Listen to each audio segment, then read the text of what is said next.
চন্দ্র ও সূর্যের গতির হিসাবের সমতা রক্ষার মাস এই পুরুষোত্তম মাস বা মল মাস।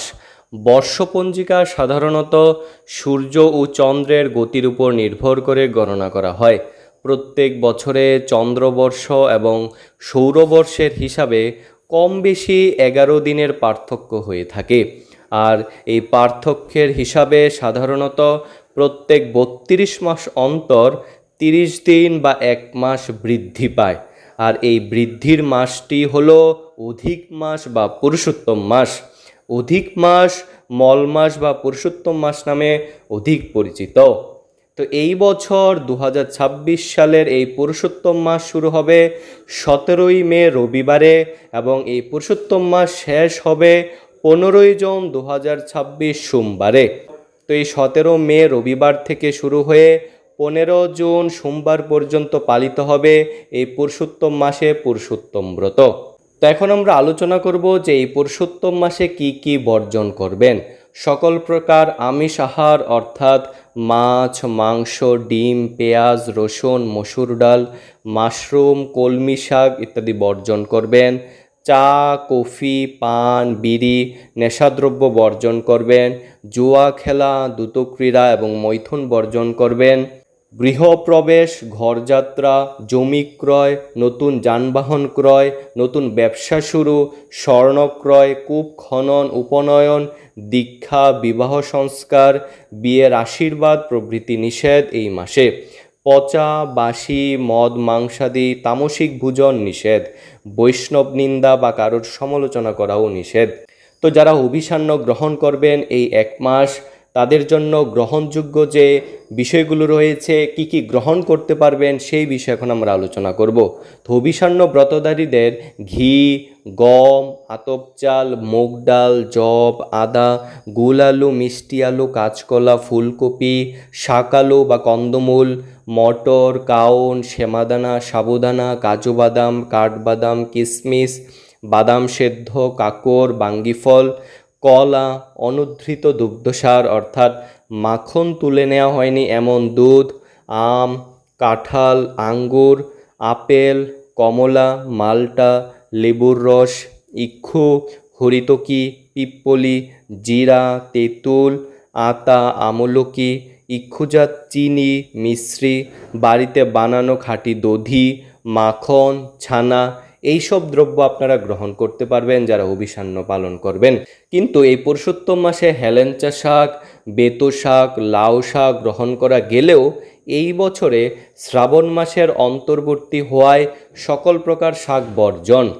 তো এই পুরুষোত্তম মাসে সকলের জন্য বর্জনীয় জিনিসগুলো হলো সকল প্রকার শাক, কলমি শাক, পেঁয়াজ, রসুন, মসুর ডাল, মাশরুম, মাছ, মাংস, ডিম, চা, পান, কফি, বিড়ি, নেশাদ্রব্য, আমিষ দ্রব্য, দ্রুতক্রীড়া এবং মৈথুন সকলের ক্ষেত্রে বর্জন করতে হবে এই পুরুষোত্তম মাসে অর্থাৎ এই 1 মাস।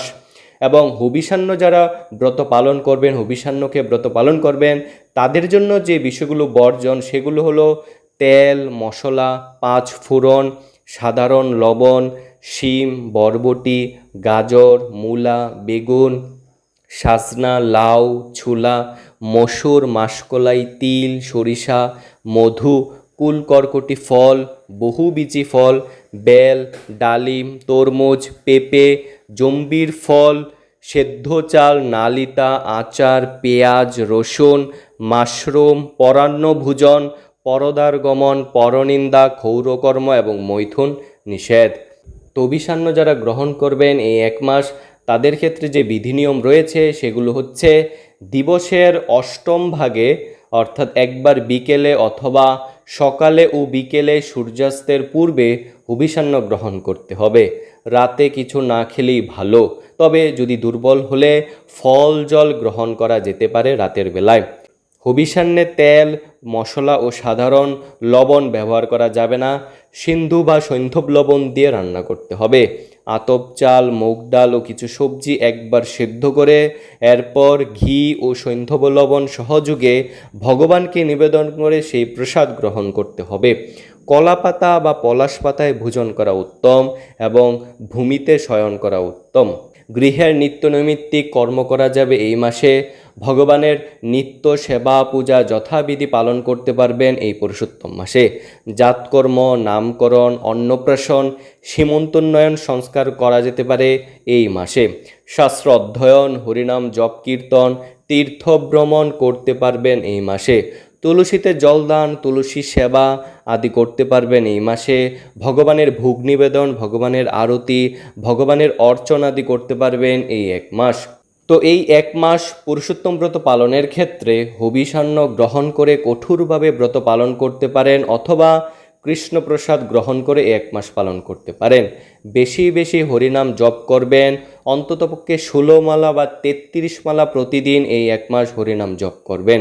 প্রতিদিন শ্রীমদ্ ভগবদ্গীতার 15 অধ্যায় অর্থাৎ পুরুষোত্তম যোগ পাঠ বা শ্রবণ করবেন। প্রতিদিন সন্ধ্যায় ঘৃতপ্রদীপ দ্বারা ভগবানের আরতি করবেন এবং সেক্ষেত্রে 33টি সলতে ব্যবহার করতে পারেন। কলা গাছের খোল বা মাটির প্রদীপ বা ধাতব প্রদীপ স্ট্যান্ড বা তুলসী কাষ্ঠের প্রদীপ অথবা পিষ্টদ্বীপ দিয়ে আরতি করবেন। এবং এই এক মাস আপনারা চৌরাগ্রগণ্য পুরুষাষ্টকম পাঠ বা কীর্তন করতে পারেন এবং দীপদানের সময় যুগলাষ্টকম কীর্তন বা হরিনাম করবেন। শ্রীমদ্ ভাগবতের 10ম স্কন্ধের 14 অধ্যায়ের ব্রহ্মস্তুতি পাঠ করতে পারেন এই এক মাস। গঙ্গা স্নান বা পবিত্র নদীতে স্নান করতে পারেন এবং 33 বার ডুব দিয়ে আপনারা গঙ্গা স্নান করতে পারেন এই এক মাস। প্রাতঃ স্নান করবেন এই এক মাস।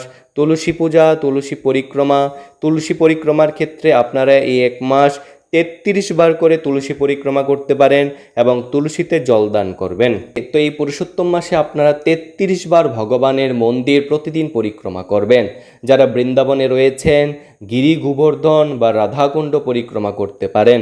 বাড়িতে তুলসী পরিক্রমার সময় গিরি গোবর্ধন বা রাধাকুণ্ড চিত্রপট রেখেও পরিক্রমা করতে পারেন 33 বার। শ্রীমদ্ ভাগবত পাঠ অথবা লীলা পুরুষোত্তম শ্রীকৃষ্ণ গ্রন্থ পাঠ বা শ্রবণ করতে পারেন। কৃষ্ণকথা শ্রবণ করতে পারেন।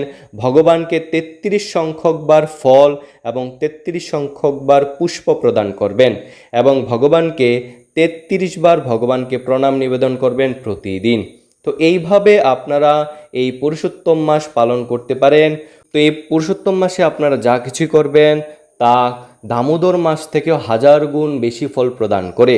তাই আপনারা এই বছর এই 17 মে রবিবার থেকে এই পুরুষোত্তম ব্রত বা পুরুষোত্তম মাস শুরু হয়ে 15 জুন সোমবার পর্যন্ত এই পুরুষোত্তম মাস থাকবে। আপনারা এই এক মাস ভগবানের অর্চন, ভগবানের সেবা পূজাদি এবং সম্ভব হলে অভিষান্ন গ্রহণ করে এই পুরুষোত্তম মাস এবং পুরুষোত্তম ব্রত পালন করবেন। হরে কৃষ্ণ।